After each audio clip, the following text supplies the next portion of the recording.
Hi class, Lucas here, and welcome to Module 2 entitled Analyzing Websites. Before we get into Module 2 though, we're going to rewind and look back at some of the assignments for Module 1. What I want to do is look at both the introductory blog post as well as the site comparison blog post. This is the work that has been submitted as of Sunday afternoon, and point out and talk about some of the answers and some of the work that I liked, and also give some suggestions and tips for your assignments moving forward. So first, let's talk about the introductory blog posts. As you know, there were a number of components that I asked you to complete on those posts. One of the questions that I posed to you was to provide a definition of the term user-centered design here in week 1 before we got going.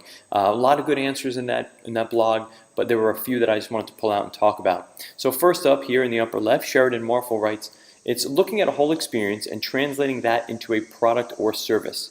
It encompasses everything from behavior to feelings." There's a lot to like in this definition, but the reason I pulled it out is the end, where it really hits home the point that user-centered design is more than just colors and buttons and figuring out where the squares and circles should go, but it really needs to think about the user's feelings, the way that users will emotionally react. These are the components that make up aesthetics, which was in their reading that we had required for the week, and I hope all of you did read that piece because it's important, where the author talks about the aesthetics of design and how you feel about something, and that plays such an important, such a significant role in user-centered design moving forward. So good job by Sharon including that in her definition. Now over on the right, we look at Monica Hayes, where she talks about it's intuitive to the user and the user's needs. The experience is driven by the user. Now this may seem evident, but I don't think it was written this clearly in any other student's definition, that this idea where Monica wrote driven by the user, and that's exactly what we need to keep in mind.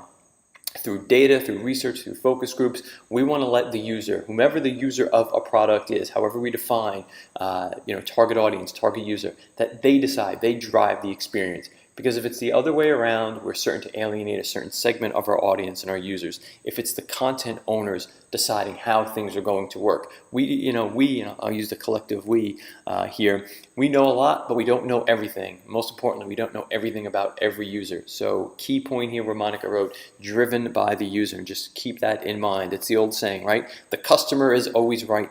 Keep that in mind as we move forward here in the class.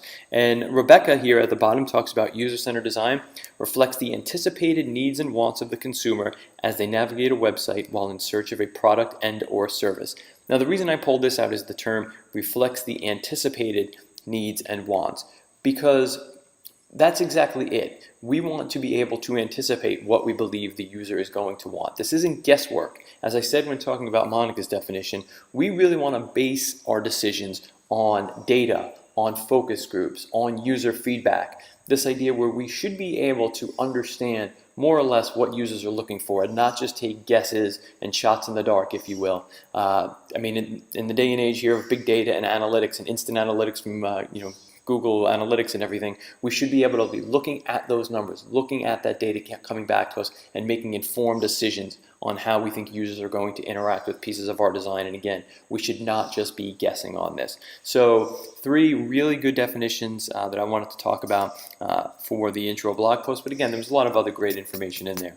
Now, there's another component here in the intro blog post. I'm going to jump out to the live site to show everyone, where I asked for a picture that communicates a piece of information to me other than just so that we can start to meet one another. And you all did a great job. All these pictures are fantastic. But I just wanted to pull out 3 that I thought were great. Right here, I thought Liz's picture was just wonderful. Right away, didn't even have to read it. It's obvious. She is a huge Caps fan, a sports fan, and to me, there's something about her personality that comes out in here. Anyone that takes a picture with a mascot, that says a lot about your personality. So I do that as well. So I instantly liked Liz's picture here and thought it was pretty cool. Moving on down, I think this is an important one because this is an important part of Kristen's life now. She was recently married, so obviously this is going to play a role in her perspective over the next near term. Now she is part of a married couple as opposed to not part of a married couple, and this is clearly a huge event, a recent event in her life, and she used the picture to communicate that. I thought that was excellent. Scrolling down.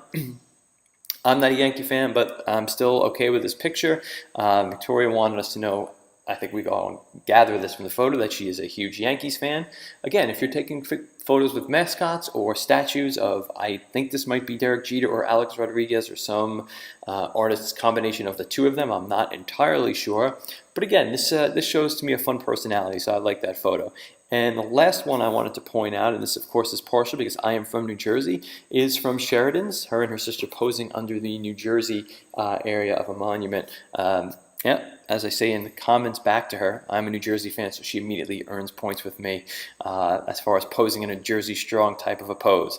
Fantastic, but a good job by everyone here in the intro blog posts. What I do want to do, though, is jump into the next assignment, and this was the website comparison post. I'm not going to get into specifics on this because there's one overarching comment I want to make, and there should be images in your blog posts for this assignment. Not for every blog post, but for this assignment, there should be images. You should be using screen grabs, screen captures to illustrate the points that you're making in your text. Reading in links is fine, but I really was expecting to see some screen captures in here. And I don't believe there is one entry that placed any screen captures in here. So that is in some ways a recommendation moving forward. As much visual evidence as you can put in your reports and in your papers to support what you're saying, the better.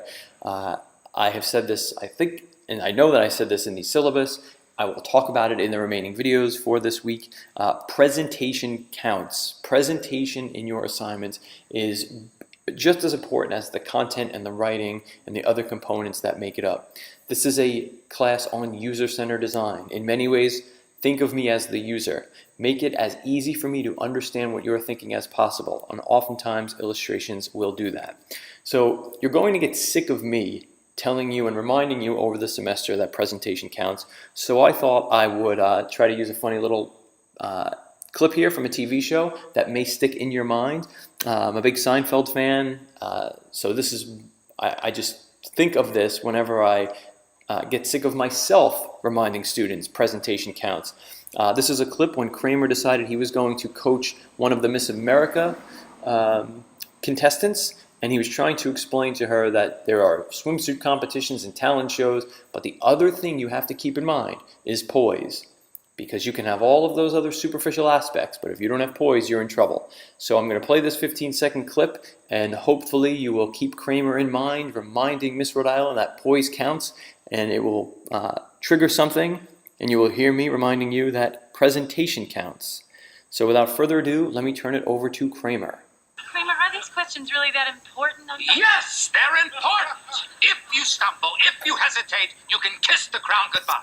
Now, if I told you once, I've told you 1,000 times. Poise counts. It's just as important as the others.